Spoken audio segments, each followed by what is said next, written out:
When we start to study humans, we need to think about our experiments a little bit differently. And that's because humans have the potential to sort of sway the results. And one of the ways that they can do that is based on something called the placebo effect. So a placebo is essentially a fake treatment. So we said as part of good experimental design, we need our control group who is treated in one way and doesn't necessarily receive a treatment. And then we have our experimental group that is going to be subject to our independent variable. Well, if we give our control group nothing and we give our experimental group a pill of some sort, we can definitely know that our control group should not see any effects. But we want to make sure that that experimental group is showing results because of the way that that pill or treatment is working. The placebo effect occurs when a person responds to any sort of treatment. Basically, they think they're receiving a treatment and they think that it's going to work, and so it works. It's kind of a mental side to treating illnesses. So we have to watch out for this. So one way to sort of reduce the effects of the placebo effect is by treating the control group in the same way. In other words, we provide them the treatment, or so they think, and they probably don't know they're in the control group, but we give them something. We might give them a sugar pill that looks just like the pill that everyone else is getting. Maybe we give them a saline injection so that they have an injection, they feel something enter their body. Or we might do, in extreme cases, a fake surgery. This is a little crazy. But we essentially provide them with a treatment that's not going to do anything, so that we can know that anybody who responds to a quote-unquote treatment that has received a control is actually under the effects of the placebo, sort of the mental effects of taking an illness. It's sort of like willing something to work. You think it's going to work, and so it works. Researchers don't really understand why the placebo effect happens. It doesn't happen to everybody. It doesn't happen in all situations, but it is a real thing. So to continue our discussion on humans, humans are smart. And so if they think they're not getting a treatment, they may just simply respond differently. So one way that we can design an experiment is to make it a blind experiment.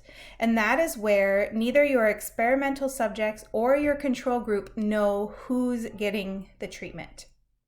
So your control group and your experimental group both receive a pill. Neither of them knows if it's the real pill, the real medication. So this is going to reduce that placebo effect. Another thing we can do is make it a double-blind experiment. This is where, in the experimental setup, neither the experimental or control group nor the researcher actually knows who's getting what. And this is going to help reduce bias. So we reduce the placebo effect by making a blind experiment, and then we reduce bias by making it a double-blind experiment. So the researcher has no preconceived idea of which individuals should respond to the treatment. Lastly, we want to randomize our randomize our groups. So treatment of the groups, whoever is in the control group and the experimental group, is completely random. So you get your cohort of individuals, your group of individuals that you're going to be providing this treatment to, and they are randomly put into experimental or control groups. That way, we know that nobody is sort of putting sicker people in one group or more healthy people into one group or people we think are going to respond well to the treatment. These are all ways that we can sort of reduce researcher or researchee bias in our experiments.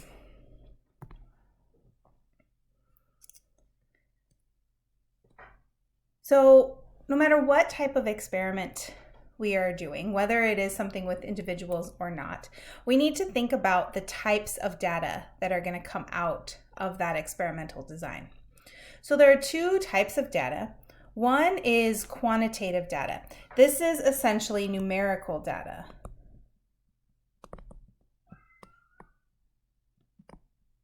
So measurements, numbers, quantities. We can also have qualitative data. These are descriptions. So bigger, smaller, might be colors, what shade is the result, things like that. These are non-quantitative values. Now, qualitative values or qualitative data is not necessarily bad. You just have to evaluate it in a different way. And you have to keep in mind that with qualitative, you might start being subjective, meaning that each individual that looks at the data might interpret it slightly different because you can't set a specific range. If you're using quantitative data, you can say, okay, this range of values shows an improvement. This range of values does not show improvement. Whereas you might say, well, these people feel better. That's a qualitative. What do you mean by feel better? Well, that might mean something different between me and you. But you might say, well, the cold reached a conclusion within 3 days.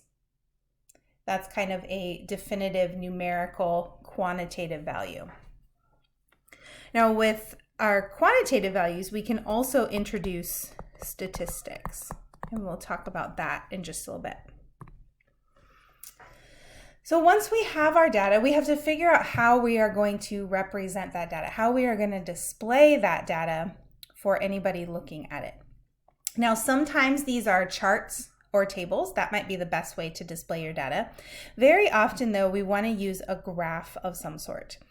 And when we are making a graph, we have to think about what quantitative values we're going to graph, and also what type of graph is going to be the most beneficial for interpreting our results. So we've got 3 different types of data displays here. We've got a bar graph, and these are great for comparing different groups.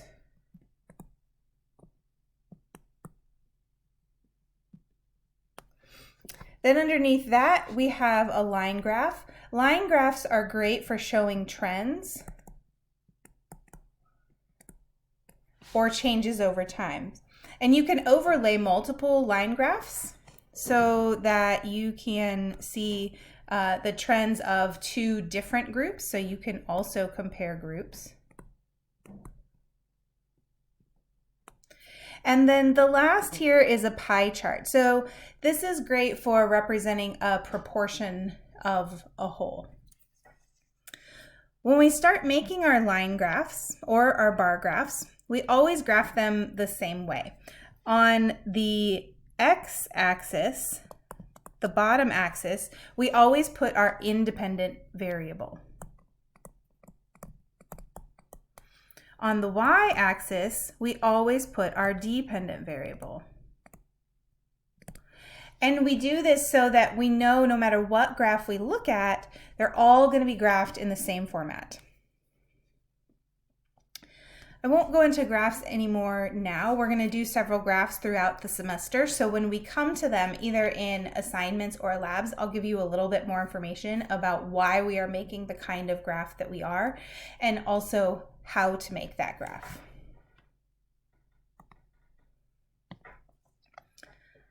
All right, so when we do an experiment one time, we have to think about how sure we are on our results. So often we can make mistakes in an experiment and not even know it because we've only done it one time. Or our experiment might be an anomaly. So you might get a set of results and you say, yes, I have supported my hypothesis, but it really doesn't make any sense. So one way that we can sort of make our results more valid is by repeating those experiments. So you can do this many ways. You can have multiple experimental groups all working at the same time. So you might have different groups that are like different study groups for echinacea. Or you can run the experiment multiple times. So they can be simultaneous or consecutive is basically what I'm getting at. So when we do this in lab, we're going to be repeating experiments by each lab group doing the same experiment. So we can look at everybody's data together and say, hey, these trends make sense. The trends that this group saw mirror the trends that these other 3 groups saw. And so that's going to increase our confidence. When we repeat the same values, the same trends, we're increasing our confidence in our results. This also helps isolate the variables that are responsible for the outcomes. So it can help you identify uncontrolled variables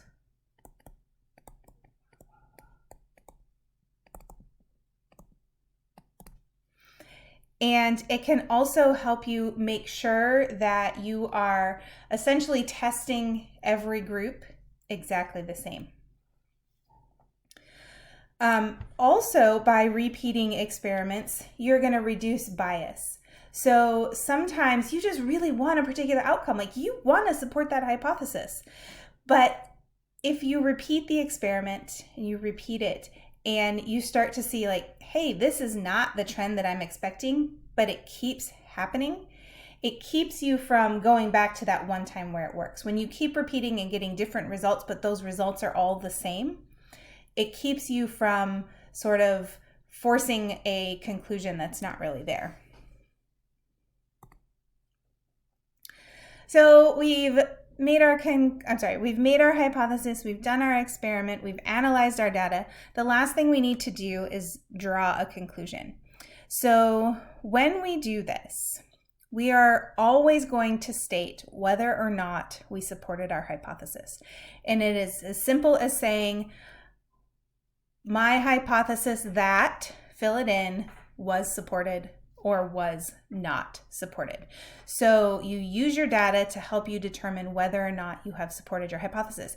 And you go back to your prediction to help you decide. Did the data that you predicted would support your hypothesis show up? Did you actually get that data? If not, then you didn't support that hypothesis. From there, you need to evaluate what you learned. Even if you didn't support your hypothesis, what new information do you now have? Are there further studies that can be done? Did you support your hypothesis but come up with 5 other questions that now need to be answered? So what else can you do to continue studying this? Were there any problems or were there any limitations? Were there any uncontrolled variables that you didn't think about that you discovered during your experiment? Were there any limitations to the experiment? Those things, experimental problems, uncontrolled variables, and limitations, are not always a bad thing. As long as you look at them objectively and you say, you know what, this could have affected the outcome. Maybe we need a new, more precise hypothesis, or maybe we need a better experimental design. And so at that point, you might make some revisions. Do you need to repeat this experiment in a slightly different way? Do we need to change it a little bit? Or can we just move on to the next step?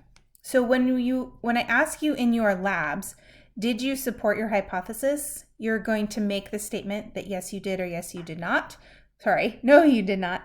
But then you're also going to support that with your data. You're going to tell me because of this specific data. So your conclusion needs to include a statement about the hypothesis.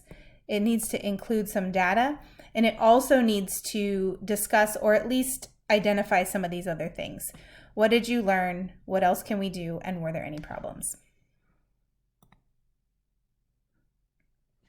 All right, so does echinacea help prevent the common cold? So if we look at the data, and this is just really simple data,